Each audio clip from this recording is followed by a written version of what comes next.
In the beginning, God created the heaven and earth. The earth with void, and darkness was upon the deep. The Spirit of God moved upon the face of the waters.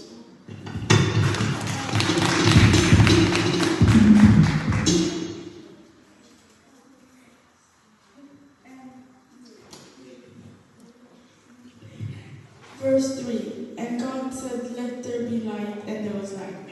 Verse 4, and God saw the light, that it was good, and God divided the light from the darkness.